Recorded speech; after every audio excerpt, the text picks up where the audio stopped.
तो God of thunder थोर के अलावा कौन कौन से सुपर हीरो है जो कि इन दोनों रिंग्स को लिफ्ट कर सकते हैं? और क्या 2012 वाले एवेंजर्स आउटराइडर्स को बीट कर सकते हैं क्या? और क्या हो अगर ओल्ड किंग थोर की फाइट उसके ही पिता ओडिन से हो जाए? वेल, आज के इस वीडियो में इसी दिमाग को हिला देने वाले क्वेश्चन के आंसर जानेंगे, तो वीडियो को अंत तक जरूर देखना। So let's begin. So first question, Odin versus old king Thor. अब अगर हम फिट्स वाइज देखें तो ओडिन के पास मल्टीवर्सल फिट्स है और ओडिन अपनी ओडिन फोर्स को काफी अच्छे तरीके से यूज भी कर लेता है। और एक इवेंट के दौरान ओडिन को सर्टर से फाइट करने के लिए उसने दूसरे विंग्स को दूसरे ही डायमेंशन में टेलीपोर्ट कर दिया। वहीं ओल्ड किंग थोर ने प्लेनेट अर्थ को दोबारा जिंदा कर दिया था। ओडिन फाइट के दौरान गैलेक्सीज को डिस्ट्रॉय कर रहा था और दूसरी तरफ ओल्ड किंग थोर गॉड से फाइट करने के दौरान उस पर सुपरनोवा फेंक रहा था। और मैं आपको बता दूं, सुपरनोवा अटैक्स गैलेक्सीज को डिस्ट्रॉय करने के लिए केपेबल होते हैं। ओडिन ने खुद कहा था कि वो यूनिवर्स को डिस्ट्रॉय कर सकता है, लेकिन ओल्ड किंग थोर यूनिवर्स को डिस्ट्रॉय कर चुका है, वो भी केवल अपनी लाइटिंग से। लेकिन in the end old king Thor Odin से ज्यादा पावरफुल है, क्योंकि थोर का जन्म इसलिए हुआ था कि वो एक दिन ओडिन की पावर्स को सरपास कर दे। ओडिन को यूनिवर्स डिस्ट्रॉय करने में अपनी ओडिन फोर्स की हेल्प लेनी पड़ती है, लेकिन थोर को किसी थोर फोर्स की जरूरत नहीं है यूनिवर्स को डिस्ट्रॉय करने के लिए। इसलिए ओल्ड किंग थोर ओडिन से काफी ज्यादा पावरफुल है, तो नो डाउट वो ओडिन को बीट कर देगा।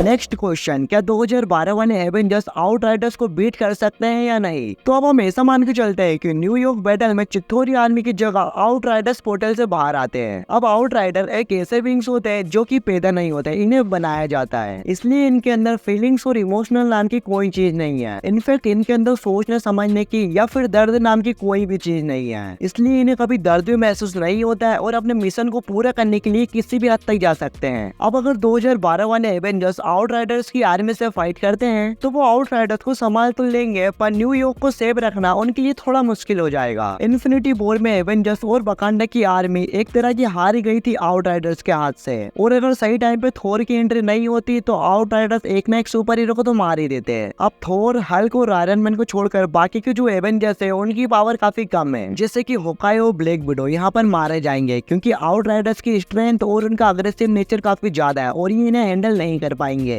और कैप्टन अमेरिका का सर्वाइव करने का चांस 50-50 है, क्योंकि ये एक ऐसा बंदा है जो कि अपने से पहले किसी दूसरे बंदे की जान बचाने की सोचेगा, और इसी कोशिश में शायद वो मारा भी जा सकता है। या फिर 3-4 आउटराइडर्स एक साथ कैप पे चढ़ बैठे तो शायद तब भी वो मर सकता है, जैसा कि हमने इन्फिनिटी वॉर मूवी में देख ही रखा है। अब अगर फाइनल बात करें तो हाँ, सारे एवेंजर्स मिलकर आउटराइडर्स को हरा सकते हैं, क्योंकि यहाँ पर आयरन मैन, हल्क और थोर जैसे कैरेक्टर्स हैं, पर ये भी लोगों की जान बचाने में लग जाएंगे और काफी ज्यादा चांसेस है कि एक न एक एवेंजर्स तो आउटराइडर्स का शिकार बन ही जाएगा। Next question, cyborg versus war machine. तो साइबोर्ग जो कि एक नॉर्मल इंसान था, मगर एक एक्सीडेंट के दौरान उसकी 90% बॉडी खराब हो जाती है। विक्टर के पिता ने हर मुमकिन कोशिश करी मगर वो फेल हो गए, लेकिन एक दिन फिर विक्टर के पिता ने मदर बॉक्स का यूज किया, उससे विक्टर की जान तो बच गई, लेकिन इसकी वजह से उसकी बॉडी मॉडिफाई हो गई और वो जब भी सो के उठता तो हर सुबह उसकी बॉडी अपग्रेड हो जाती, और इसी एबिलिटी ने उसे जस्टिस लीग का एक मेंबर बना दिया। और अगर बात करें वॉर मशीन की, तो एक दिन टोनी के दोस्त रोनी टोनी से लड़कर मार्क II को मिलिट्री कैंप ले जाता है। वहाँ जस्टिस हैमर उस आर्मर को फुल्ली मॉडिफाई करके उस आर्मर को नाम देता है वॉर मशीन, और यहीं से वॉर मशीन की जर्नी स्टार्ट हुई। अब अगर बात करें इनकी एडवांटेज की, तो साइबोर्ग की बॉडी मदर बॉक्स से बनी है, जिससे कि वो अपने आप को हील कर सकता है। वो सुपरमैन की हीट विजन को बड़े आराम से ब्लॉक कर सकता है,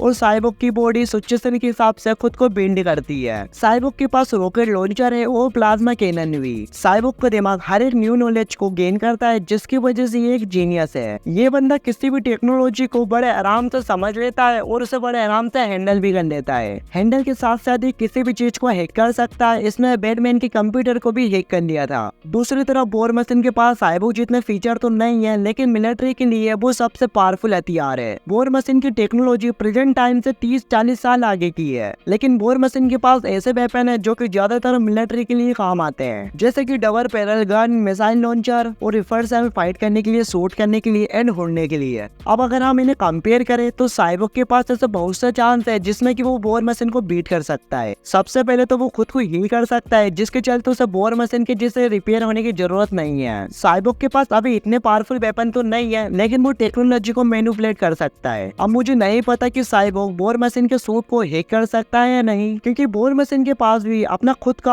आर्टिफिशियल इंटेलिजेंट है, बट वो जार्विस और फ्राइडे की तरह बात नहीं करता। लेकिन अगर हम ओवरऑल देखें तो साइबोर्ग कुछ मामले में वॉर मशीन से काफी ज्यादा एडवांस है, इसलिए no doubt cyborg war machine को बीट कर देगा। थोर के अलावा ऐसे कौन कौन से सुपर हीरो है जो कि इन दोनों रिंग्स को लिफ्ट कर सकते हैं? तो देखो भाई, थोर ने तो इन दोनों रिंग्स को लिफ्ट कर दिया था, मगर थोर के अलावा भी ऐसे बहुत से सुपर हीरो है जो कि इन दोनों रिंग्स को लिफ्ट कर सकते हैं, जैसा कि इनक्रेडिबल हल्क। अब हल्क और थोर की स्ट्रेंथ में कुछ ज्यादा फर्क नहीं है। अगर हल्क भी उस जगह पे होता तो वो भी इन दोनों रिंग्स को लिफ्ट कर सकता था। अब अगर थोर ये काम कर सकता है तो ओडिन और ज्यूस भी ये काम कर सकते हैं, क्योंकि एंड एंड वो स्काई फादर गॉड है। और सेम हरक्यूलिस के साथ भी यही सीन है, क्योंकि हरक्यूलिस और थोर की स्ट्रेंथ लगभग सेम ही है। और इनके अलावा ऐसे बहुत से कैरेक्टर है जो कि इन रिंग्स को लिफ्ट कर सकते हैं, जैसे कि बोचर और सेलेस्टियल। ये भी बड़े आराम से इन रिंग्स को लिफ्ट कर सकते हैं। और अगर डीसी यूनिवर्स की बात करें तो केवल सुपरमैन और डूम्सडे जो कि इन रिंग्स को लिफ्ट कर सकते हैं। बाकी डीसी कैरेक्टर स्ट्रॉन्ग है, बट सुपरमैन और थोर के लेवल के नहीं है। तो गाइस, ये वीडियो यहीं पर एंड होती है। अगर आपको ये वीडियो अच्छी लगी है तो इस वीडियो को लाइक जरूर करें और चैनल को सब्सक्राइब जरूर करें। और अगर आप भी चाहते हो कि मैं आपके क्वेश्चंस भी यहाँ पर ऐड करूँ तो आप कमेंट सेक्शन में #कैप्टन करके अपने क्वेश्चन लिख सकते हो। सो यही थी आज की वीडियो। मिलते हैं किसी नेक्स्ट वीडियो में। So thanks for watching, bye.